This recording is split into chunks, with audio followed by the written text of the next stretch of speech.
if you want to ask me, Travis Scott is a criminal. The crowd began to compress. Ultimately, 10 people died. So we immediately started doing CPR. You know, people pass out, things happen at concerts. We had 10 people lose their damn lives. They are displeased with this denial of legal liability from Travis Scott. Who's speaking for these victims? You can, but you don't. You choose not to. Instead, you're trying to sneak in performances at Oscar after parties and Coachella. You are a joke, my friend. A joke. It has been 6 months since Astroworld, and it seems like everyone's forgotten what Travis Scott did. 10 of his fans lost their lives at his event, and hundreds more have been traumatized by the tragedy. We're going to be speaking to filmmaker Charlie Min, who has put together a documentary about Astroworld. He has spoken directly to some of those victims, and today we're going to speak a little bit about his project, which you guys can check out by using the link below. It will also be showing in Texas starting April 29th. But if you guys want to go and watch it now, you can go and check the link below. Let's go ahead and get into this interview. So today we are joined with Charlie Min, who is a documentary filmmaker, and we're going to be speaking about his latest documentary, which is called Concert Crush, and it's about the Travis Scott Festival tragedy, which was a tragedy, and we've spoken about this event before on my channel. So, Charlie, why did you decide to make this documentary in the first place?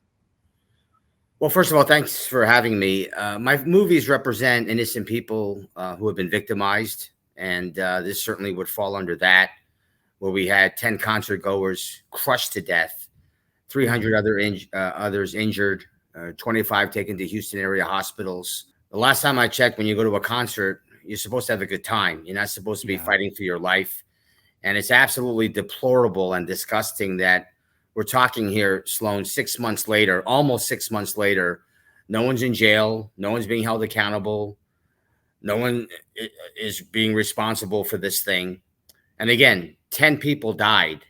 Travis Scott, shame on you. Exactly. And when you first heard about this event, like the morning you woke up and you saw those articles and you learned about this story, like how did you feel? Did you just feel the need to spring into action at that moment? And what were your feelings? You know, at first, I wasn't planning on doing a documentary on it. I was so busy with another project that I just wrapped up about the Santa Fe High School mass shooting. Houston had become sort of my second home. Mm-hmm. And when I heard about it, I just was taking it in. And all of a sudden, some of my few contacts in Houston reached out to me and said, you really should look further into this thing. So it wasn't until I went to a press conference. The Rick Ramos law firm had a press conference for some of the survivors. And I attended it just to get info. And next thing you know, I'm being introduced to the attorneys, and I was told that, hey, we'll give you first dibs on everything. So, I mean, here we are. The film's about to be released this Friday. It'll be on streaming this Wednesday or today, actually, when the interview is ready to be seen publicly on YouTube. And people can go on concertcrushfilm.com to watch the film. The film opens this Friday only in Texas, so I don't want to leave anyone out. There's 49 other states. Yeah. And so why not take advantage of a huge trend today, and that's streaming. So when I was reading the piece by Rolling Stone, they described you as a victim-driven documentary creator. So can you describe a little bit about what that means? Sure. Just exactly what it says. I'm here to give victims a voice. I don't mention the killer's name in my films. I've done 35 other documentaries. 25 of them are on Amazon Prime and other streaming options. And I think if you mention the killer's name, you create copycats. And that's what a lot of these killers want. They want the notoriety. They want the attention. So why should I give these scumbags, these criminals, let's just call them criminals if we're going to even label them. Why should I give these criminals what they want? They don't deserve to be acknowledged. The only time you should acknowledge a killer is if the case is unsolved or if the killer is on the lam. Well, then you have to mention it because then you have to protect the public. I wish the media would follow my lead. Stop mentioning the killer's name. It creates copycats. It inspires people to commit murder because they know their name is going to be mentioned. I don't mention the killer's name in my films because of that. I'll give you a great example. The Pulse nightclub shooter in Orlando, he was inspired by the Boston Marathon bomber, okay? This is, again, the Pulse nightclub shooter, the gay nightclub in Orlando that was shot up in 2016. Over 100 people were shot in that. At the time, it was the largest mass shooting in American history. The Pulse nightclub shooter was inspired by the Boston Marathon bomber. The Boston Marathon bomber was placed on the magazine of Rolling Stone magazine. Shame on you, Rolling Stone magazine. Can you imagine if a victim's family member saw that? So if Rolling Stone doesn't do that, perhaps the nightclub shooting in Orlando, the gay nightclub, doesn't happen. Because again, the Pulse nightclub shooter was inspired by the Boston Marathon bomber, and he saw the marathon bomber's face on the cover of Rolling Stone before the mass shooting at the Pulse nightclub. So we have to change this rhetoric. The victims are the heroes. They have to get the attention, not the killer. Yeah, exactly. And it's just like making them celebrities. And it makes me think about even like Jeffrey Dahmer. Like, it's such a common name. And it's like, you don't want to make these people household names because they're committing these crimes to get a reaction. And if we give them that reaction, then we're just feeding into this sick cycle. We've all heard of the mass shooters, but can anyone name the victims? Even one? Yeah. Again, it creates copycats if you keep giving them attention, because you're going to have a potential killer sitting in his living room watching this saying, man, that criminal's getting a lot of attention. I think I want that. Yeah. So then he goes out there and he shoots 25 people at a supermarket. But I don't mention the killer's name in my films. I'm all about the victims. I'm completely victim driven. I'm a victim's advocate. I'm not shy to admit that. Some people think I'm biased because I'm so pro victim, but all my films, I seek the truth. I try to be fair. I try to examine both sides. And I mean, that's my niche. Okay. So let's talk a little bit about who's going to be featured in your documentary. So are they victims? Are they family members? Who can we see in this film? We interviewed 8 solid witnesses, 8 key survivors who really pieced together what happened last November in Houston. Their stories are harrowing, they're powerful, they're emotional, and this is a minute-by-minute, play-by-play of what happened last November at Astroworld 2021 when so many things went wrong. So if you want to know exactly what happened that night, this documentary is for you, because at the end, I'm here to inform, educate, and raise awareness to the highest level. Yeah, and I think that's important to do a play-by-play structure, because on social media, we saw a bunch of different clips, horrific clips of people, their bodies being thrown around, people being, passing out. And I'm sure some people who are featured in your film are some of the witness to those moments, some of the worst moments we saw, correct? Absolutely. These people were there. They could have died. They certainly could have been seriously injured. And we should never discount the PTSD that's being suffered by thousands of people. And unfortunately, that's something that we cannot see. It's not like a broken arm or broken leg where you see a cast or someone in a sling. PTSD is just that. It's a psychological thing. So we don't know when we cross the street and we see people whether they're suffering from that. So are these people who are working in your film or featured in your film, are they able to be a part of this bigger lawsuit, or because they're in your film, have they kind of like signed their rights away, their stories away, or what's the situation when it comes to that? Well, obviously I'm not a lawyer, but I interviewed 3 of them in the documentary, and let's just say the lawsuits are piling up. Yeah. I believe it's actually into the billions now. And if you could just imagine 50,000 people were there that night. Now I want to make it clear, not everyone was victimized, but certainly thousands were, whether it's, again, PTSD or injuries or obviously we had death. So this is going to be a very, very complicated situation with all the lawsuits. There's going to be one presiding judge, just one. For all of those lawsuits. Yeah, so there's all of them. A few different lawsuits, really big lawsuits.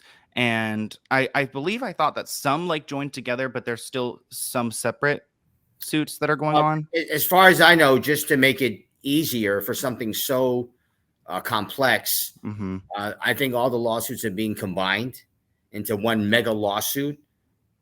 before one presiding judge. And I would hate to be that judge, but somebody has to do it. And someone obviously is qualified to do that type of thing. I'm just afraid that this is going to end up in a hefty settlement and no one's going to see any jail. Yeah, I was gonna ask you, like, do you think this like these people even have a chance, really? I mean, it's kind of it's a huge deal, this lawsuit alone. Just we've never seen really anything like it before. So what would they, I guess, even want? Like, I guess a settlement is part of it, but they want to hold certain people accountable, which actually I do want to ask you about some of the key players. So of course, Travis Scott is someone we all look at to blame for this Astroworld tragedy and someone who's responsible. There are also other players like Live Nation and others. What are your thoughts on those other people and maybe the management company and the people who put together this event? Yes, there's plenty of blame to go around here. Let's start with Travis Scott himself. Don't tell me you didn't know something was going on. You acknowledged an ambulance. You acknowledged a person passed out right in front of you. And there's a harrowing scene in the film, and I don't want to give away too much, but there's a lifeless body being body surfed maybe 5 feet from him. And he must have seen it because he paused the show and he started going, yeah, right in front of this lifeless body. And that itself is, I don't even know what to call that. I mean, Travis Scott has never apologized. Every time he talks, he keeps saying, you know. Travis, we don't know. Stop saying you know. Talk like a 31-year-old man, a father of 2. Stop talking like an uneducated fool. And stop. I mean, if you want to ask me, Travis Scott is a criminal because of this incident. Yeah. Okay? We had 10 people lose their damn lives, 300 others injured. And all we're hearing from you is, you know. We don't know. Yeah. Stop talking that way. Apologize. Be a man about it. Stop being a punk. Stop being a freaking punk when we had 10 people die. And now he's sneaking in all these performances. You notice this? Yeah. Oh, yeah. He's slowly trying to come back, performing at little parties and get-togethers. Yeah. And then all we hear is his significant other, Kylie Jenner, the most followed woman on Instagram, giving birth to their second kid. Now, this must devastate the families that all we're hearing about is adding life from this family. And there's nothing wrong with that. Having kids is a beautiful thing. But you understand the contradiction here? We're hearing about adding lives from the Scott family, but yet 10 lives were taken away from the victim's side. So the victim's families, they get the shaft. And the 300 others that were injured, the 25 taken to Houston area hospitals. We need activism on this thing, Sloan. We need anger. Now, again, it's been 6 months. It's been half a year. What are they investigating? We all know, okay, that Travis Scott knew there was a problem. Houston police, they knew there was a problem.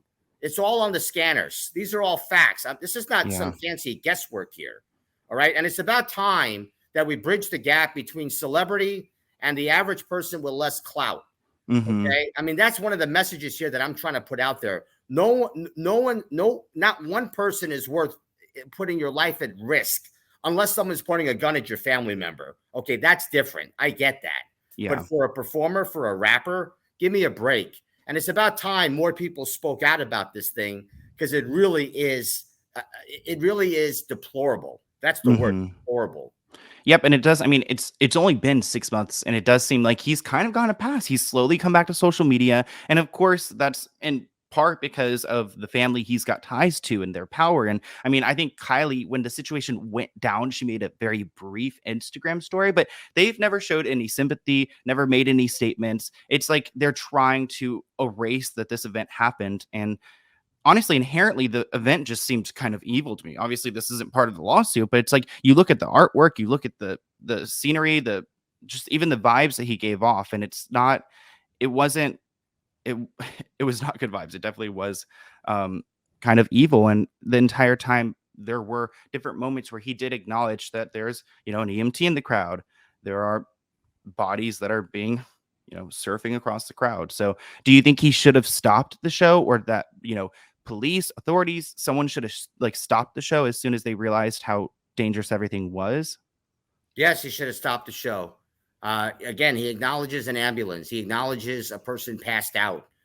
Don't tell me you didn't know something was up. Now, I'm not saying you knew that 10 people were dying, but you knew there was a problem here.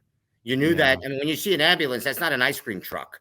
Okay. An ambulance, when have you ever seen an ambulance go through a crowd before?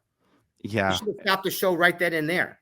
And I remember seeing people like jumping on the EMT, that just like they were on the vehicle itself. It's just like, it was so, I mean, at that point, even those people should have like realized that like they're not gonna be able to get to these people or save these people. We might as well cut the show.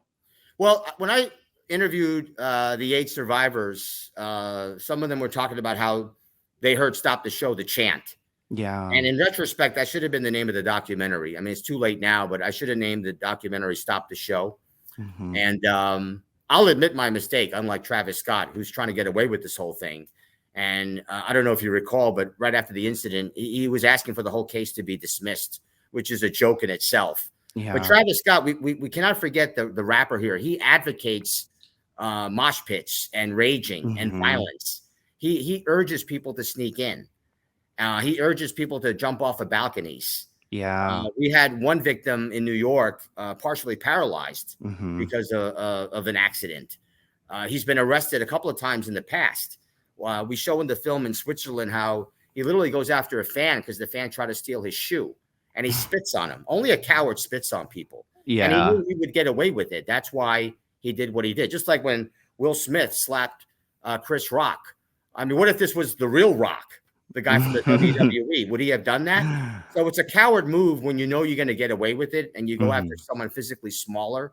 So this is not Mary Poppins here rapping.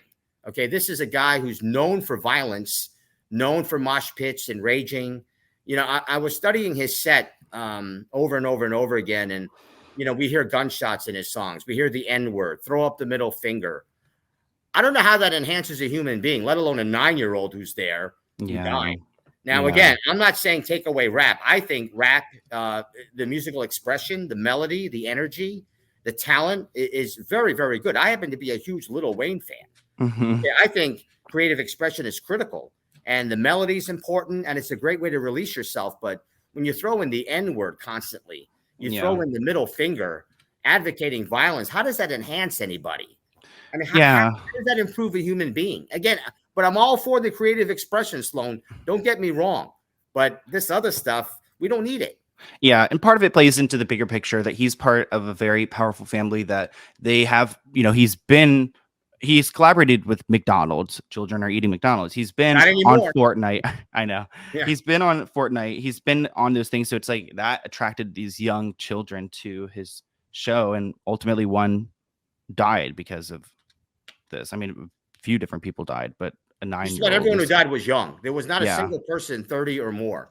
Yeah. He attracts young people. Okay. I mean, that's who he tries to attract himself to and maybe even take advantage of, because a lot of these kids, they're young, they're confused, they don't have an identity, so they look up to Travis Scott of all people, and a lot of them paid a dear price that night. Exactly. So before we move on to some of the criticism you've received, I do want to ask you, I'm sure you know the Travis Scott team and everyone, they're not happy about your film coming out. Have you received any cease and desist letters or any legal threats or any type of messaging from his team or anyone of that nature, Live Nation, anyone? No, but I know you're aware of the Billboard and the Forbes and the Rolling Stone magazine articles that came out on how the attorneys for Live Nation are either trying to block the film or they're very nervous about the film because it might taint a future jury pool. Now, you could imagine a lot of people have asked me about that. And all I can say is if Live Nation, first of all, if they think they did nothing wrong, they have nothing to worry about, right? Yep. But apparently there's a problem here. And they haven't even seen the movie yet, as far as I know. Yeah. Now, that will all change soon. But I asked people to watch the film before judging it. But just going back to Live Nation and their attorneys, if they're nervous about it, then I'm afraid that's on them. I seek the truth. And this film does that through 8 key eyewitnesses, survivors that were there. And whatever comes from that truth, then so be it. Yeah. And I think that's a good point because it's not like you have a certain narrative to push. You are bringing these victim stories to, the forefront. So there shouldn't be anything to be scared of if, we're all discussing the truth. So you've received some criticism for maybe this film and some other films in the past, just that you are doing this for financial gain. And what do you have to say when people make those type of statements? Yeah, that's been dogging me my entire career. So let me try to eloquently state this once and for all. I'm about the message, everyone, not about the money. For the people who bring up the money part, I'm afraid you're the one bringing it up, not me. I'm all about the message. I'm here to inform, educate, and raise awareness at the highest level to give victims a voice. I am victim driven. The victims and survivors and family members who sat down with me for any of my films, they agreed to sit down because they want their stories told.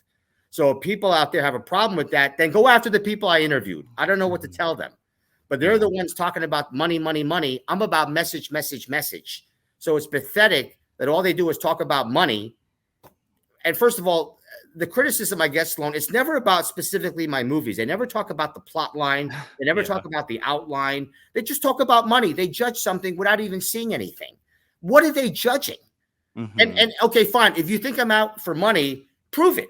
What have I ever said? I'm out for money. Have I ever said that? If I said it, then show it to me. Just show me the proof. But you have so many cowards and lowlives online. My home, El Paso. Yeah. There's this one. I don't even want to give them any credit by mentioning their name. The guy is gutless. He doesn't even mention his name, and he says all these things on social media. Okay. Yeah. So I was in El Paso for 12 years, and if you ask any El Pasoan, it's either love or hate when it comes to my work. Okay. But again, the major criticism, it's the money, money, money. When I'm all about the message, I don't even think about the money. I don't need your money. I'm just here to get the message out there. And again, the people in my films, they wanted their stories told. They agreed to sit down with me. So if they have a problem with that, my critics, go after the people I interviewed. They're the ones who want their stories told. But these low-life critics who have nothing better to do, they just sit online all day, these cowards, and they just say anything. They just say whatever. Oh, it takes a real man to do that, I'll tell you. Congratulations. Yeah. I think it is important. They should name a street after you.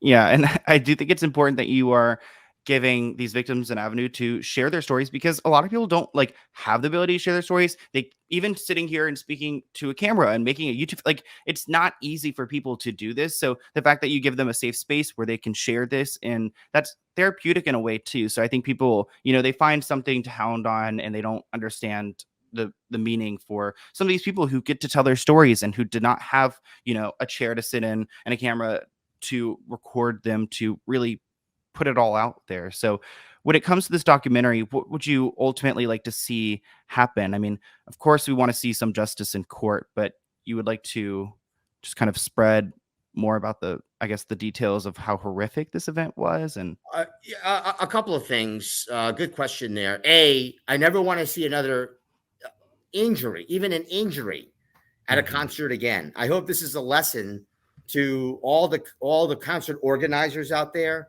promoters, in this case, Live Nation, the promoter, horrible job of planning. Yeah. Scoremore, Scott's Outfit, Houston Police, security or lack thereof, Travis Scott himself. This thing was a colossal failure, top to bottom, side to side. So to answer your question directly, I never want to see another injury at a concert again. Ever. Okay. Let alone death. So, and the second thing is, let's bridge that gap between celebrity and the average Joe with less clout. The rich get richer if you do this, and the people with less clout get the shaft. No one is better than anyone else. Okay. And Travis Scott, it's amazing that people put their lives on the line for this guy when he could give a rat's ass about you. I have a better chance becoming pregnant than this guy naming one of the 10 who died. Yeah. And I just have a feeling he has no clue. And he's a father of 2. What does he think about a 9-year-old dying?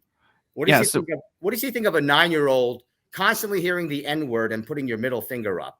Should we name a street after Travis Scott? That's so heroic. It's so gutsy, I can't even tell you. So what is your message for Travis Scott? Let's go ahead and wrap it up on that. Speak up. Stop hiding behind your lawyer. Stop acting like a coward. Okay, speak up. 10 people died, including a 9-year-old. Okay, and you're trying to sneak in performances. I mean, it's sneaky.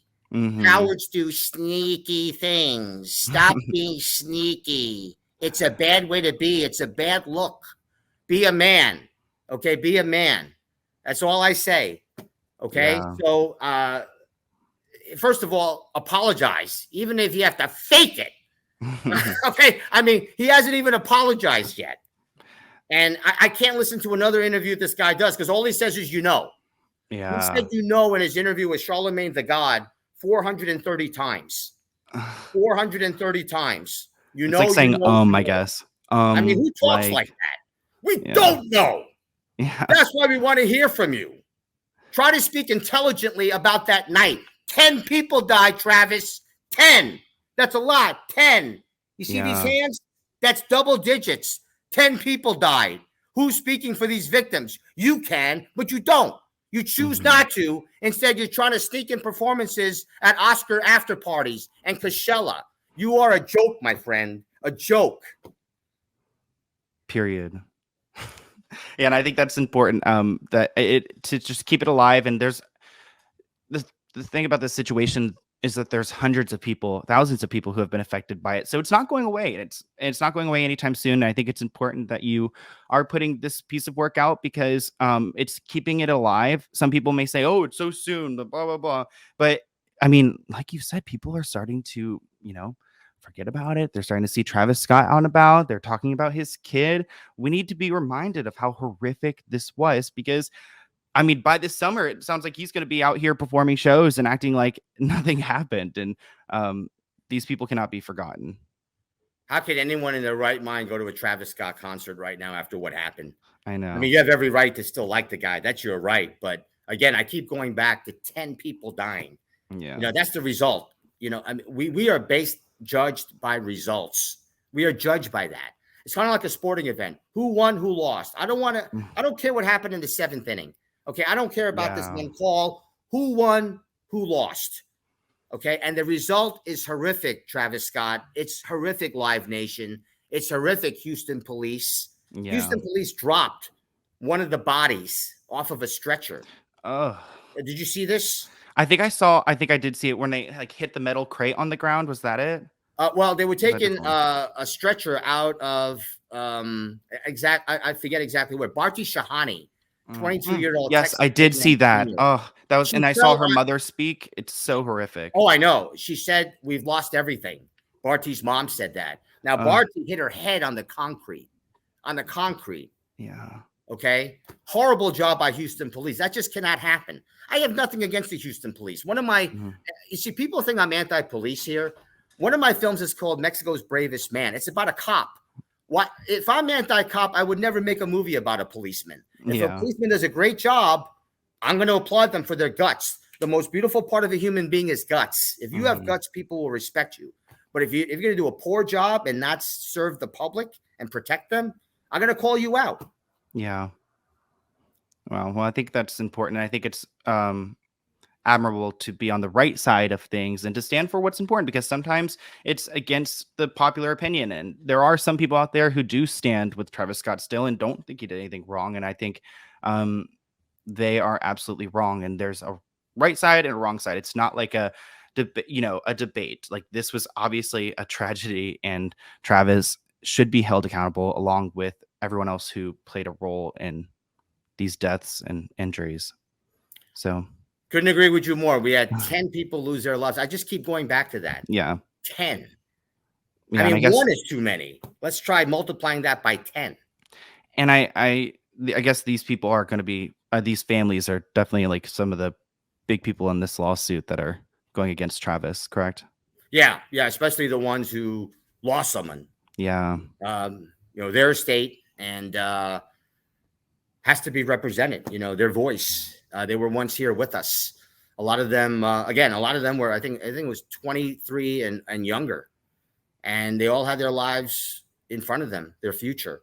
And it was halted because of the idiotic decisions by people that night and by Travis Scott himself. He's the headliner. This is his festival. And Astroworld, just to give you a little history, here in Houston, Astroworld is beloved. It used to be an amusement park. People used to go to it all the time back in the day, back in the 80s, 90s. And now that word is synonymous with death. Yeah. And I just hope that this concert never comes back. It doesn't deserve to come back. And quite frankly, for any fan out there, you're better off for it to not come back, because you may get killed, or be seriously injured, or get PTSD if this thing continues.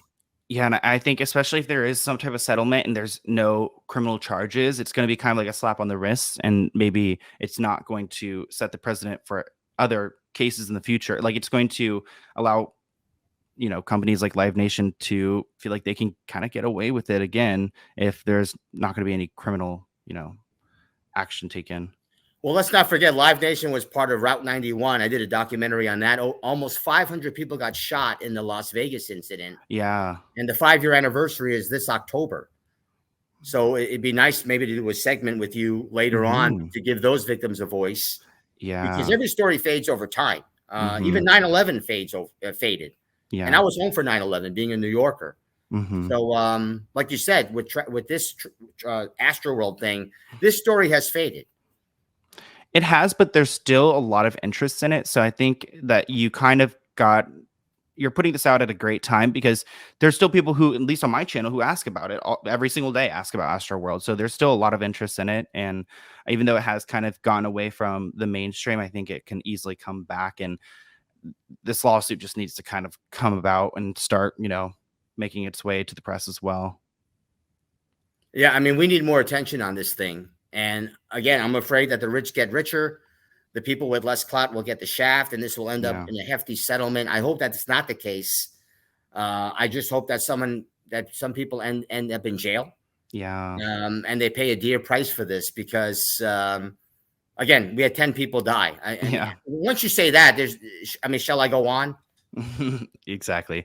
Cool. Well, I think this is a great place to wrap up our talk, and you guys can actually go and watch Concert Crush right now, right? If they go and follow the link below, or they just go. They go on the website concertcrushfilm.com. If you want the big screen effect, which is going to be playing. Yeah, it's going to be playing in Texas at 11 major cities across Texas, 12 theaters, and just go to the website if you want the big screen effect. Everything's on concertcrushfilm.com. Awesome. I will link everything below. Yeah. And we'd really like to thank you, Sloan, for giving me this platform. We need to represent victims better overall. The media, stop mentioning the killer's name. There's so many unsolved cases out there that need attention.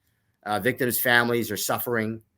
And I hope people will go to Amazon Prime and watch my victim-driven films. Yeah. One of them is called A Nightmare in Las Cruces. That's the largest unsolved mass shooting in the nation today, where a bunch of children were executed.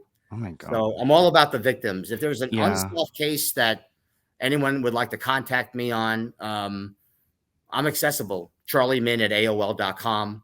It's my full name at AOL.com. And I mean, if there's a unsolved case out there or any important story, please let me know about it. Oh, that's awesome. Very inspiring, Charlie. Thank you. I really appreciate your work. And I think it's important that you're leading with this message and you're not trying to make these killers, celebrities. It's just like, that's the right mindset. And there's a lot of people who don't have that mindset when going into this type of work. And I think that you are giving a voice to victims, and it's important for everyone to listen. So guys, definitely go and check it out. And thank you, Charlie, for speaking with me. Do you have anything you would like to add? I think that's pretty good, right? I think I said it all. A great question, Sloan. You're doing a great job yourself, creating awareness for victims, and let's work together on this. Let's start a movement. Awesome. Well, thank you so much. I really appreciate it. And you guys can go and check out Concert Crush. Everything will be linked below. I'd like to thank Charlie Mann for coming onto my channel. I'm so excited anytime anyone wants to come on and speak with me. Comment below what you guys think about this situation. Again, you guys can check out the documentary by using the links below. All the information will be listed. Again, a big thanks to Charlie. If you guys have anyone else you want me to interview, comment below. I have been working on like a podcast situation, and I think I would be interviewing people on there. So comment below, who would you like me to talk to next? And if you enjoyed this video, like, let me know. I need to be told. Okay, I need confirmation that this is the vibe. So here's my email if you have any other questions or requests, and I will see you guys soon. Bye, guys.